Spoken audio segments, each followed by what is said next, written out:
moins 25% ou encore moins 33% sur l'alcool, des promotions autorisées par la nouvelle législation. Par contre, depuis le 1er mars, toutes les ventes ou offres à titre gratuit sont désormais interdites. Une contrariété pour certains cavistes. Il y a plusieurs choses qui vont se mettre en place.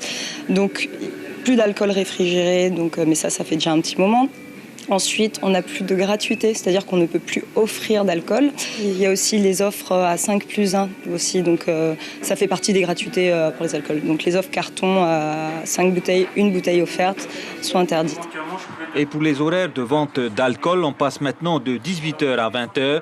Un retour à la normale accueilli favorablement par les professionnels après 2 ans de restrictions. La nouvelle réglementation, c'est qu'on peut vendre jusqu'à 20h. Après, voilà, les boutiques adapteront selon leur fréquentation, les horaires. C'est un avantage pour vous? Ça peut être un avantage. Ça peut être un avantage surtout le week-end où là, les gens, ils travaillent, la plupart ne travaillent pas. Donc, ils ont le temps de venir regarder les bouteilles, alors qu'en semaine, c'était plus compliqué. Concernant le nombre de licences délivrées aux exploitants de débit de boissons, on passe maintenant de 10 à 7 licences avec certaines qui sont spécifiques aux restaurateurs et aux armateurs. On leur permet, outre la vente à consommer sur place, on leur permet, sans demander la licence idoine, de vendre de l'alcool à emporter, mais dans les conditions prévues par leur licence.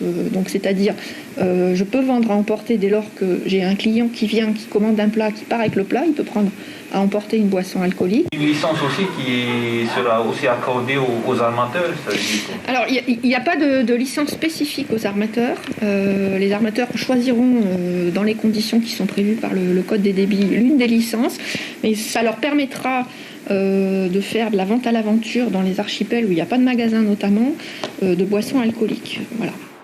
L'année dernière, dans les îles du Vent, ce sont environ 1500 licences qui ont été accordées.